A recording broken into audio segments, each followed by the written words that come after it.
Torej, primarna mikroplastika. Imamo torej številne gospodinjske izdelke, vključno z izdelki za osebno nego, kozmetiko, kjer primarno mikroplastiko najdemo v obliki mikrokroglic. Potem druga skupina so pa primarna mikroplastika v obliki surovine, ki se uporablja za proizvodnjo plastičnih izdelkov, številnih produktov, kot so pnevmatike, barve, tekstil. Zdaj, našla sem raziskavo, ki je pokazala, da ljudje letno proizvajamo in okolje sprostimo nekje 1,5 milijona ton primarne mikroplastike. Zdaj, koliko je to? 212 gramov na leto per capita, torej na osebo nekje 212 gramov ali 43 plastičnih vrečk na osebo, torej 1 vrečka na teden. Zdaj, jaz sebe ne vidim, ampak upam, da me boste vi videli. A se vidi tale kozarec? Ja, ne? V tale kozarec, navaden kozarec za pitje, sem natehtala 212 gramov sladkorja. Da imate občutek, o kakšni količini govorimo.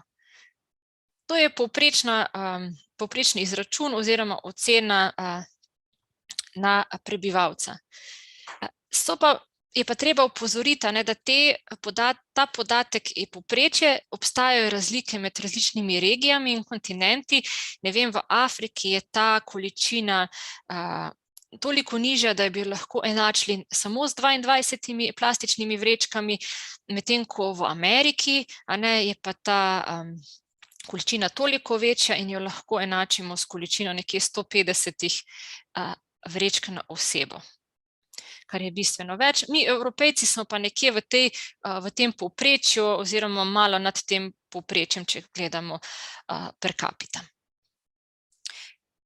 Splošno so v tej raziskavi in pa tudi v drugi raziskavi še v letu 2019 pa identificirali, tistih 7 ključnih virov primarne mikroplastike ali pa tiste najpomembnejše.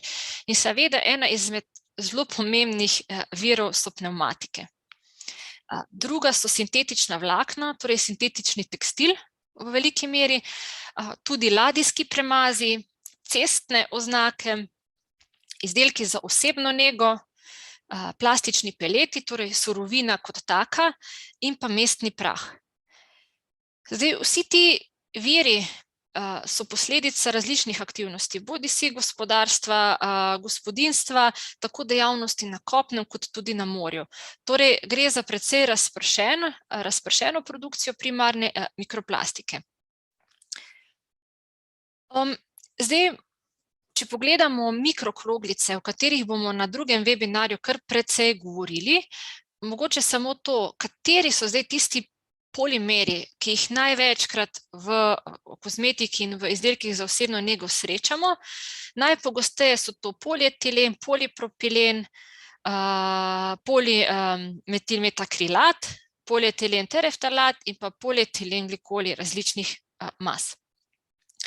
Najdemo pa to plastiko, te sintetične polimere v čistilnih sredstvih za obraz, zobnih pastah, peeling kremah, tudi v nekaterih ličilih, v pudru in tako naprej. In ocenila je ta Plastics Europe organizacija, da nekje v 6% vseh tekočih izdelkov za čiščenje kože, ki se prodajajo v Evropi, torej Evropska unija, pa Švica in Norveška, vsebujejo mikroplastike in od tega jih največ vsebuje polietilen. Zelo zanimivo raziskavo smo pa leta 2019 naredili tudi na šoli, ki jo bomo na naslednjem webinarju v podrobnosti tudi predstavili, kjer smo pregledali zobne paste na slovenskem trgu. In naša raziskava je pokazala, da je kar 52% zobnih past, ki smo jih mi vzeli pod drobnogled, in smo pregledali deklaracije, vsebovali plastične komponente, med njimi kar 66, mislim celo malo več kot 66% polietilen glikole. Tako da v tem sektorju izdelkov za osebno nego je mikroplastika, ki se namenoma dodaja izdelkom, res zelo kritična in je tudi pod, rekla, presojo v smislu regulative ali pa rekla omejujoče regulative, omejujočih predpisov, ki bodo v prihodnje vnos in pa uporabo mikrokroglic v kozmetiki tudi zelo omejili oziroma celo prepovedali.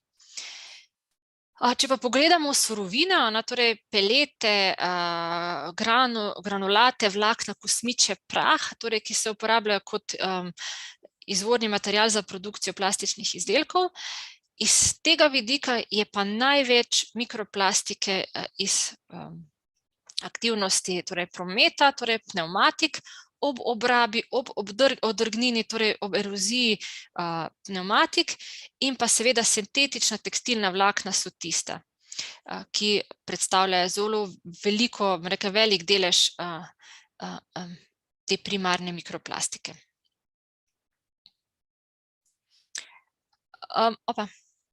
Tukajle sem pripravila še eno shemo, oziroma jo je pripravila Mednarodna zveza za ohranjanje narave in naravnih virov, tudi v okviru predhodno omenjene raziskave. Namreč naredili so model in naredili analizo vseh odpadkov plastičnih in pa mikroplastike in so ocenili, da bi lahko 15 do 31% vse plastike, ki jo mi najdemo, imamo v oceanih, izvirala iz primarnih virov. Torej, to pomeni, da še vedno velika večina plastike v oceanih predstavljajo makroplastični izdelki, torej govorimo o sekundarni mikroplastiki, se vidite tukaj različne plastenke, vrečke in tako naprej. Medtem ko od 15 do 31% te plastike pa lahko izvira iz primarnih virov. In ti primarni viri so tukaj gor tudi navedeni in vidimo, da je večji delež, torej tretjina primarne mikroplastike izvira iz sintetičnih tekstilnih vlaken, skoraj 30% pa iz prometa, torej iz pnevmatik. Medtem ko mogoče zelo zanimiv podatek, izdelki za osebno nego prispevajo nekje po oceni tega modela 2% primarne mikroplastike oziroma mikroplastike v oceanih. V tej raziskavi so tudi ugotovili, da večina, torej mislim, da celo več kot 95% vse te plastike, bodi se to makroplastika, primarna, sekundarna, nastane zaradi dejavnosti na kopnem in se potem preko različnih poti, ali je to cestni odtok, tukaj ocenjuje nekje 60%, ali izpiranja preko sistema za čiščenje odpadnih voda, nekje četrtina te plastike prenese v oceane. Tako da to so zelo eksaktni podatki, ki so že znani.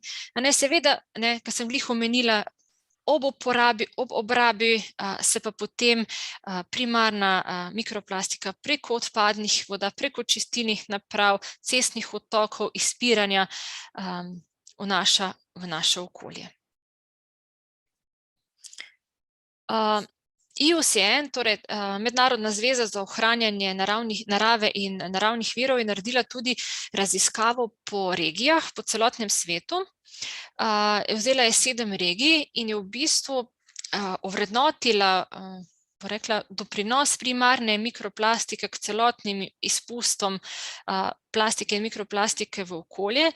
Jo, bomo rekla, te številke obdelala oziroma pomnožila še z faktorjem oziroma s kazalniki, ki povedo število prebivalstva v tej regiji, torej bruto domači proizvod, torej koliko je država razvita, koliko je država tehnološko razvita, kako je bogata, in potem izračunala ta doprinos primarne mikroplastike k temu globalnemu onesnaževanju. In vidimo, da v Indiji in Južni Aziji je ta odstotek skoraj 20%. Medtem ko v Južni Ameriki, Afriki, Bližnjem vzhodu pa ne dosega oziroma dosega tam od 8 do 10%. Tako da te raziskave mednarodne zveze so tudi prosto dostopne, tako da če koga te stvari zanimajo, si jih lahko tudi na spletu prebere. Morda še samo ta primer, ki je nam zelo blizu, primer iz Nemčije. O tem smo tudi že v uvodni predstavitvi govorili. V Nemčiji so leta 2018 naredili raziskavo, kjer so ugotavljali izvore primarne mikroplastike v okolju in so ugotovili, da je, bom rekla, prispevek vsakega prebivalca k onesnaževanju s primarno mikroplastiko kar 2435 gramov. V predhodnem predavanju smo že definirali Nemčijo kot eno izmed največjih proizvajalk ali pa držav članic Evropske unije, ki ima potrebe po plastiki. In sem tudi tukaj pripravila, da si boste lažje predstavljali 2435 gramov. Predstavljajte si dve originalno zapakirani vrečki sladkorja in še takole pol litra sladkorja zraven. To je ta količina, ki so jo definirali v Nemčiji.